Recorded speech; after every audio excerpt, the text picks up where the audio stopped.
Hello, good evening friends. MB publication 2016 के solution के लिए हम लोगों ने बनाया है आपके लिए न्यू चैनल, जहां आपको सिर्फ 2016 के ही सॉल्यूशन मिलेंगे, साथ ही साथ ग्रामर के कुछ और भी। अब आप सोच रहे होंगे कि हम लोगों ने ये न्यू चैनल बनाया क्यों है। देखिए, बहुत सारे कारण मुझे सामने नज़र आ रहे थे अपने यूट्यूब चैनल पर। वहाँ भी आपके पास वीडियो कंटिन्यू मिलती रहेंगी, लेकिन अगर मुझे लगा वो कारण सच हैं तो फिर वो चैनल पे वीडियो ना आने के बजाय आपको इसी चैनल पर वीडियो मिलेंगी। वो कारण क्या है वो मैं आपको बताऊंगा किस दिन आराम से, क्योंकि फ़िलहाल अभी समय नहीं है उन कारणों को आपको बताने का। समय है फ़िलहाल सिर्फ़ और सिर्फ आपको ये सेटअप इंस्टॉल कराने का, जिसको मैं लेकर के आया हूँ। ये एक छोटी सी वीडियो मैं आज अपलोड कर रहा हूँ और इसको देख रहा हूँ क्या इसके परिणाम सामने आते हैं। अगर वो बात सच निकली सो वीडियो इसी पर ही आपकी आएंगी, दूसरे वाले पर वीडियो आपकी नहीं आएंगी। यस, तो फ़िलहाल 1-2 दिन हम इसको देखते हैं करके। आज का जो पहला क्वेश्चन है स्टेनोग्राफर 2016 से, वो है आपका, कह रहा है कि in the valley of Kadisha where the mighty river flow the two little streams met. कह रहा है कि in the valley of Kadisha में, जहाँ पे mighty river flow, two little streams met, यानी कि हमें बताना है कि इस पार्ट में है किस चीज़ में गलती। अगर आप गौर करें यहाँ पे तो सेंटेंस में उसने साफ़ी कहा है in the valley of Kadisha where the mighty river flow. आगे सेंटेंस में उसने सेकंड फॉर्म लगाई है मैट। वर्ब की सेकंड फॉर्म है ये। मीट होती है आपकी फर्स्ट फॉर्म, सेकंड फॉर्म लगाई उसने मैट, थर्ड फॉर्म भी होती है इसकी मैट ही। जब यहाँ उसने सेकंड फॉर्म लगाई है तो आप यहाँ पे फ्लो की भी सेकंड फॉर्म ही लगाएंगे। यहाँ होना चाहिए था आपका फ्लोड, जो कि नहीं है, यानी कि इसके बी पार्ट में हो जाएगी एरर। फर्स्ट सेंटेंस के बी पार्ट में हो जाएगी आपकी एरर। चलते हैं नेक्स्ट सेंटेंस पे। कह रहा है कि the aeroplane not only crashes but also cut fire. यहाँ आपका आ चुका है नॉट ओनली बट ऑल्सो का rule. Not only but also का रूल क्या बोलता है कि जो बट ऑल्सो के पास होता है वही नॉट ओनली के पास भी होना चाहिए। जो चीज़ बट ऑल्सो के पास हो वही चीज़ नॉट ओनली के पास भी होनी चाहिए। यह है रूल इसका, नॉट ओनली बट ऑल्सो का। यहाँ पे हमें देखना होगा कि क्या प्रोसीजर बिल्कुल सेम है, क्या वैसा है जैसा हमने सुना है। जरा देखते हैं। यहाँ बट ऑल्सो के बाद आया आपका सेकंड फॉर्म। क्या आपकी वर्ब की सेकंड फॉर्म, तो नॉट ओनली के बाद भी यहाँ आनी चाहिए थी सेकंड फॉर्म ही, यानी कि क्रैश की जगह क्रैश्ड होना चाहिए था, तो ये सेंटेंस आपका ठीक होता। यानी कि इस सेंटेंस के पहले ही पार्ट में हो गई है आपकी एरर। चलते हैं नेक्स्ट सेंटेंस पे। कह रहा है कि they not only came late but also go away early. वे ना केवल देरी से है बल्कि जल्दी चले गए। ऐसा कहना चाह रहा है। They not only came late, वो ना केवल देरी से आए बल्कि जल्दी चले गए। यहाँ पे फिर से नॉट ओनली और बट ऑल्सो का एक रूल आया है। नॉट ओनली के बाद उसने लगाई सेकेंड फॉर्म, यहाँ उसने लगाई है फर्स्ट फॉर्म। यहाँ अगर बात करें तो सेंटेंस पास्ट को ही शो कर रहा है, क्योंकि किसी के जाने के बाद ही आप उसकी स्थिति का वर्णन करेंगे कि क्या स्थिति रही है। So they not only came late but also go की जगह आपको यहाँ करना होगा वेंट, यानी कि इसके सी पार्ट में हो जाएगी आपकी एरर। नेक्स्ट सेंटेंस अगर हम लोग देखें तो कह रहा है कि आल क्वेरी। अगर आप गौर करें यहाँ उसने शुरू में ही कहा all query will be answered by the chief instructor. All के बाद में अगर आप नाउन लगा रहे हैं सो वो आएगा आपका प्लूरल, जबकि उसने कहा खाली क्वेरी। आप यहाँ पे क्वेरी ना करके इसको क्वेरीज करेंगे तो जाके आपका प्लूरल होगा, तब जाके सेंटेंस आपका ठीक होगा। सेंटेंस कुछ इस तरह ठीक हो जाएगा, all queries will be answered by the chief instructor, यानी कि इसके ए पार्ट में ही हो जाएगी आपकी एरर। यस, नेक्स्ट सेंटेंस पे चलते हैं। नेक्स्ट सेंटेंस है आपका सेंटेंस नंबर 5। कह रहा है कि had Mukesh worked hard he would have got a distinction in the examination. यहाँ पे एक स्ट्रक्चर आपको पढ़ाया गया था। वो क्या है स्ट्रक्चर कि if plus subject plus had plus verb की थर्ड फॉर्म अगर हो तो दूसरे पार्ट में would have plus third form का इस्तेमाल करते हैं। यहाँ पे हालांकि इफ ना लगा करके सेंटेंस का स्ट्रक्चर कुछ इस तरह कर दिया गया कि had plus subject plus verb की थर्ड फॉर्म और नेक्स्ट पार्ट आपका यही रहेगा। लेकिन यहाँ इस सेंटेंस में अगर मैं गौर करूँ, हैड मुकेश वर्क करा उसने, जबकि यहाँ पे वर्कड होना चाहिए था, यानी कि इस सेंटेंस में ए पार्ट में ही एरर, यहाँ पे वर्क की जगह वर्कड होना चाहिए था। ये भी कंडीशन सेंटेंस का ही एक स्ट्रक्चर है, इसे आप इस तरह भी बना सकते हैं। नेक्स्ट सेंटेंस कह रहा है कि the bagger thanks him a lot for the help. अब थैंक्स वो करेगा उसको भीख मिलने के बाद, तो यहाँ पे आप इसको प्रेजेंट में नहीं पास्ट में बनाइए। The bagger thanked him a lot, यानी कि बैगर ने उसको बहुत बहुत धन्यवाद दिया फॉर द हेल्प, मदद के लिए।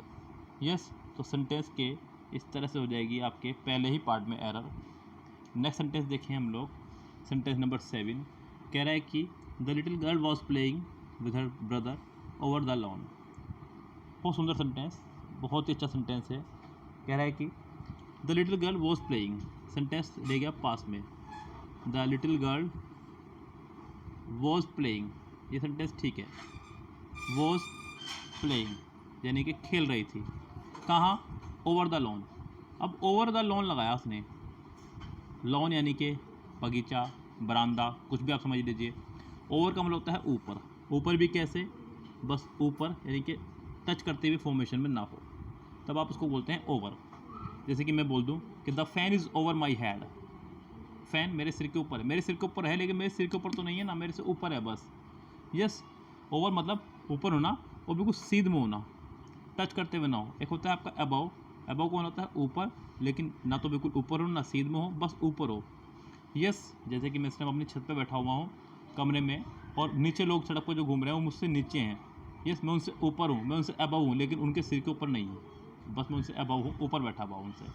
तो यहाँ पे ओवर द लॉन की जगह आप या तो ऑन द लॉन लगाइए, बस ऑन द लॉन ही लगा सकते हैं और कुछ नहीं लगा सकते यहाँ पे। यस, लॉन के ऊपर खेल रही है, या फिर ज़्यादा से ज़्यादा कर सकते हैं आप इन द लॉन, यानी कि लॉन में खेल रही है। नेक्स्ट सेंटेंस देखिए, north east India has a beautiful places to visit. North east India में ब्यूटीफुल प्लेसेस हैं विज़िट के लिए। अब आपको बताना है इस सेंटेंस में है किस पार्ट में गलती।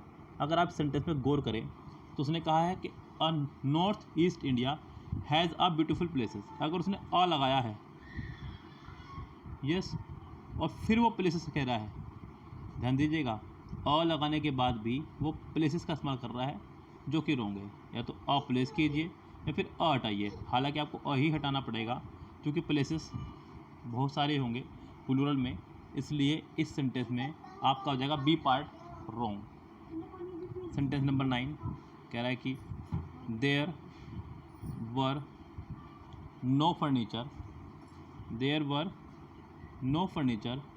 फर्नीचर को इंग्लिश ग्रामर में अनकाउंटेबल नाउन माना गया है, और अनकाउंटेबल नाउन को सिंगुलर की श्रेणी में रखा जाता है, इसीलिए आप यहाँ देयर के बाद वर का इस्तेमाल ना करके वोज का इस्तेमाल करेंगे, याद रखें। There was, not there were, ध्यान रखें आप।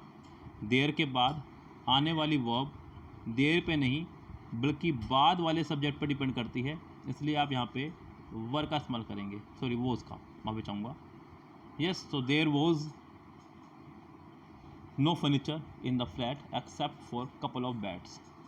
नेक्स्ट है सेंटेंस नंबर 10 कह रहा है कि maintaining a healthy body and engaging in activities according to our time tables will give you the feeling that you have enough time to do everything.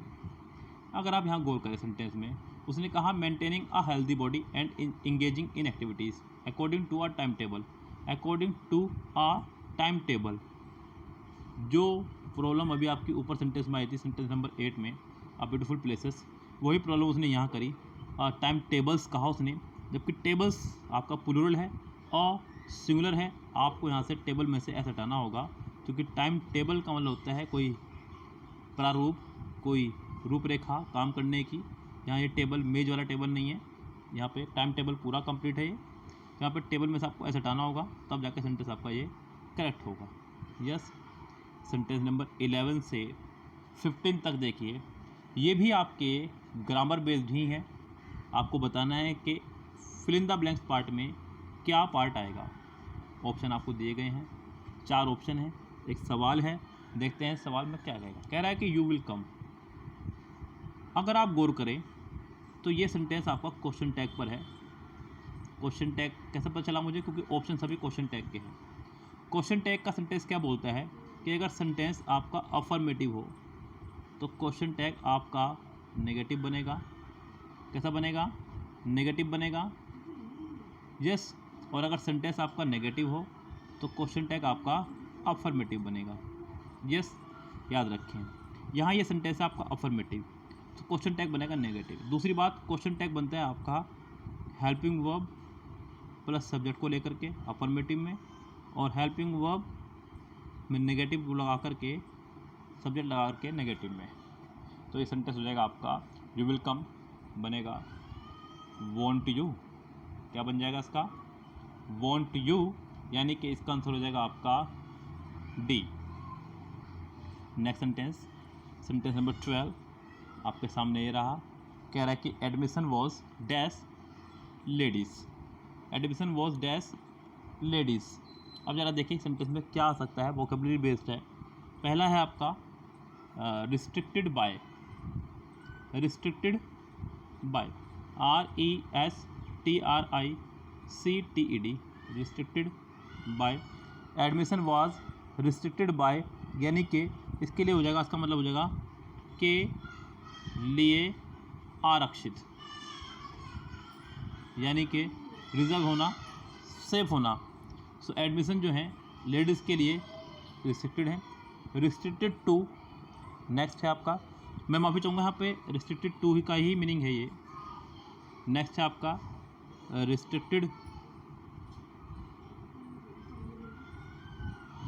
Bye, के द्वारा बाधित। अगला है लिमिटेड और लिमिटेड ऑफ, तो ये तो आने से रहे। तो यहाँ पर आ जाएगा admission was restricted to ladies, यानी कि इसका आंसर भी हो जाएगा आपका बी ही। नेक्स्ट क्वेश्चन देखिए, नेक्स्ट क्वेश्चन क्या कह रहा है आपका? सेंटेंस नंबर 13 कह रहा है कि द पैलेस गार्डन, किसी जगह का नाम है ये, the palace gardens. The palace gardens dash to public on Saturday and Sundays. अब अगर आप यहाँ पे इज़ लगाएं सो मुसीबत यह है कि उसने इज़ के साथ फर्स्ट फॉर्म लगाई है, जबकि मैंने आपको बताया है कि बी की फैमिली के साथ हमेशा या तो थर्ड फॉर्म आएगी या फिर आईएनजी फॉर्म, यानी कि ये ऑप्शन हुआ आपका रॉन्ग। नेक्स्ट है आर ओपन, सेम प्रॉब्लम यहाँ भी रहेगी क्योंकि ओपन यहाँ फिर से फर्स्ट फॉर्म है, ये भी हुआ आपका रॉन्ग। नेक्स्ट है आपका इज़ ओपनिंग, अगर आप इज़ लगा रहे हैं साथ में लगा रहे हैं ओपनिंग, सो यहाँ पे इसकी मुझे गड़बड़ लग रही है बिकॉज ऊपर गार्डन्स कहा उसने। अगर वो जगह का नाम है तो फिर ये ठीक है, और अगर लगाएं इज़ ओपनड तो भी। फ़िलहाल अगर मैं यहाँ पे गौर करूँ तो यहाँ पे मुझे सारे ही ऑप्शन लग रहे हैं रॉन्ग, लेकिन फ़िलहाल क्योंकि पैलेस गार्डन है आपका एक रिसीवर सब्जेक्ट। क्या है आपका? एक रिसीवर सब्जेक्ट। रिसीवर सब्जेक्ट से जब सेंटेंस स्टार्ट हो, डूअर सब्जेक्ट नहीं है, रिसीवर है, यानी कि इस काम को करने के लिए किसी ना किसी पर्सन की आवश्यकता होगी। ये काम खुद से नहीं होने वाला है, यानी कि पैलेस गार्डन खुद से नहीं खुलेगा, इसको खोलने के लिए किसी ना किसी पर्सन की होगी आवश्यकता। ऐसे सब्जेक्ट को बोलते हैं हम लोग रिसीवर सब्जेक्ट। सेंटेंस की शुरुआत जब रिसीवर सब्जेक्ट से हो तो सेंटेंस हमेशा पैसिव बनता है, और पैसिव बनाने के लिए ज़रूरी है कि बी की फैमिली के साथ थर्ड फॉर्म हो, जबकि यहाँ बी की फैमिली के साथ थर्ड फॉर्म दी नहीं गई है। इसका मतलब इस सेंटेंस के चारों ही ऑप्शन रॉन्ग हैं। इस सेंटेंस का कोई भी ऑप्शन फ़िलहाल यहाँ करेक्ट नहीं है, यानी कि मैं इसका आंसर देने में समर्थ नहीं हूँ, क्योंकि आंसर ही गलत हैं। सही जवाब होता तो मैं बताता, गलत मुझे बताना नहीं आता। नेक्स्ट है I dash you to be home by 8 o'clock, यानी कि मैं उम्मीद करता हूँ कि तुम 8 बजे तक घर आ जाओगे, ये कहना चाह रहा है।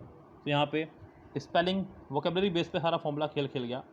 पहला वर्ड है आपका एक्सेप्ट। एक्सेप्ट का मतलब होता है स्वीकार करना।